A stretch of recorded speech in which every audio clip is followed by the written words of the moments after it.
Book of Heaven, Volume 2, page 100 to 105. September 30, 1899. How patience in suffering temptations is like a nourishing food. Earlier I spent more than 1 hour of hell. In passing, I went about looking at the image of baby Jesus, and a thought, like lightning, said to the baby, "How ugly you are." I tried not to pay attention to it, nor to become disturbed, in order to avoid some game with the devil. Yet, in spite of this, that diabolical lightning penetrated into my heart, and I felt that my poor heart was hating Jesus. Ah, yes, I felt I was in hell, keeping company with the damned. I felt love changed into hate. Oh God! What pain, being unable to love you.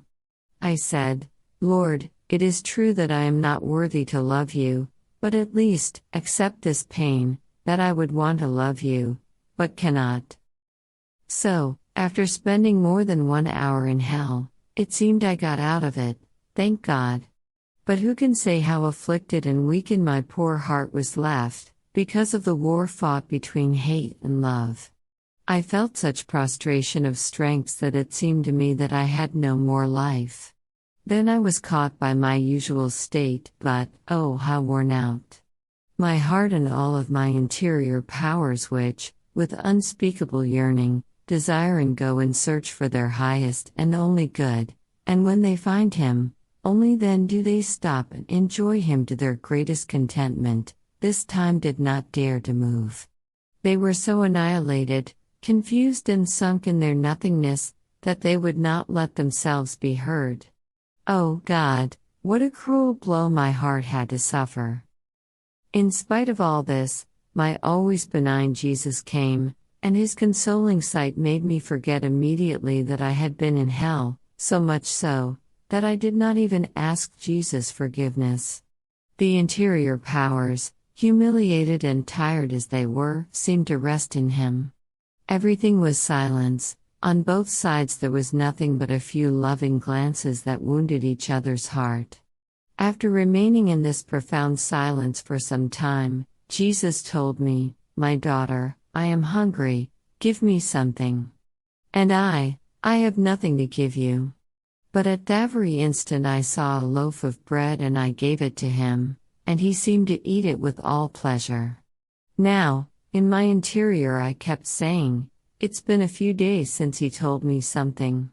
And Jesus answered my thought, "Sometimes the groom is pleased to deal with his bride and to entrust his most intimate secrets to her. Other times, then, He delights with greater pleasure in resting, as they contemplate each other's beauty. Speaking impedes resting, and the mere thinking of what one has to say and of what one has to deal with diverts one's attention from looking at the beauty of the groom or of the bride.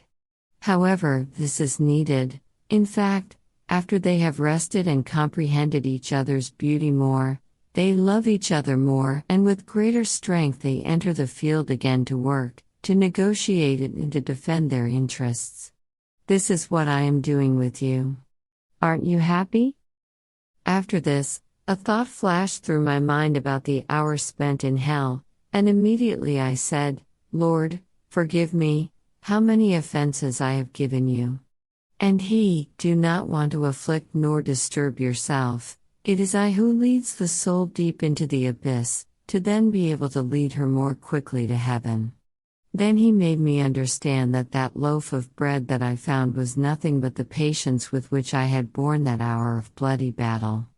Therefore, patience, humiliation, and offering God what one suffers in time of temptation is nourishing bread that one gives our Lord, which He accepts with great pleasure.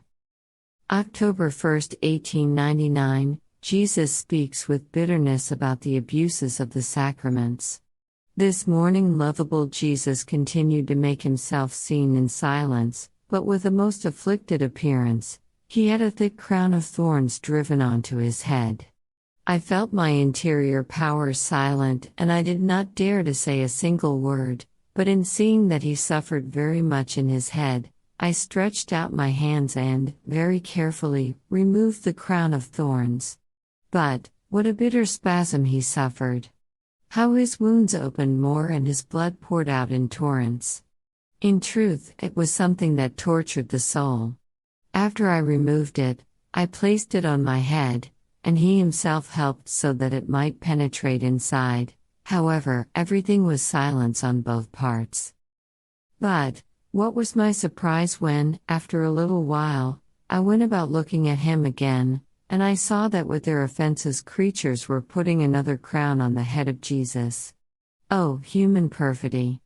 Oh, incomparable patience of Jesus, how great you are! And Jesus kept silent, and almost did not look at them so as not to know who his offenders were. Again I removed it, and as all my interior powers woke up with tender compassion, I said to him, "My dear good, my sweet life, tell me a little bit, why do you no longer tell me anything? You have never been used to hiding your secrets from me. Oh, please. Let us speak together a little, for in this way we will pour out a little bit the sorrow and the love that oppress us." And he, "My daughter, you are the relief for my pains. However, know that I do not tell you anything because you always force me not to chastise the people. You want to oppose my justice, and if I do not do as you want, you remain disappointed, and I feel more pain for not keeping you content. Therefore, in order to avoid displeasures on both our parts, I keep silent. And I, my good Jesus, have you perhaps forgotten that you yourself suffer after you have made use of your justice? It is seeing you suffer in the creatures themselves that makes me more than ever alert in forcing you not to chastise the people. And then, seeing the creatures themselves turning against you like many poisonous vipers, such that they would almost take your life if it were in their power, because they see themselves under your scourges, and they irritate your justice even more. I don't have the heart to say fiat voluntas tua. And he, my justice, can take no more.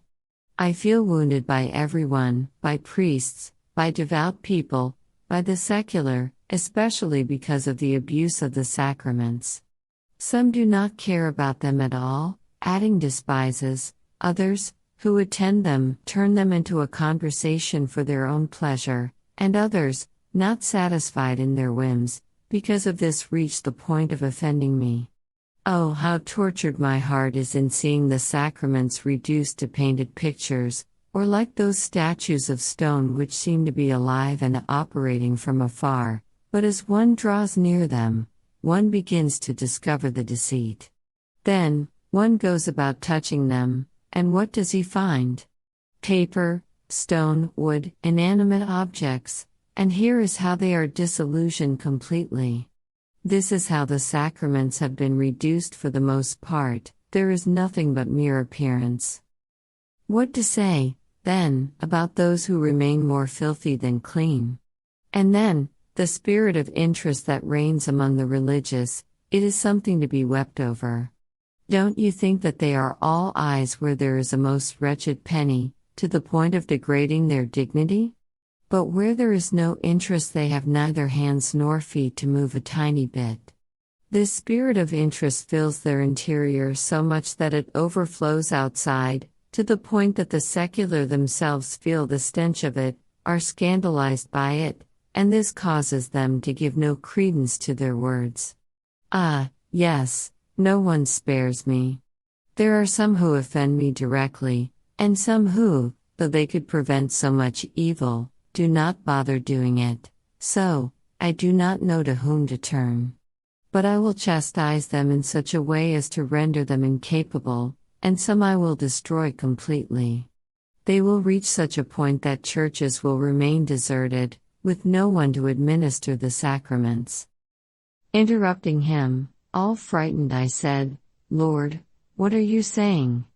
If there are some who abuse the sacraments, there are also many good daughters who receive them with the due dispositions, and who would suffer very much if they could not attend them. And he, too scarce is their number, and then their pain for not being able to receive them will work as reparation for me, and to make them victims for those who abuse them. Who can say how tormented I was left by these words of blessed Jesus? But I hope that he will placate himself out of his infinite mercy.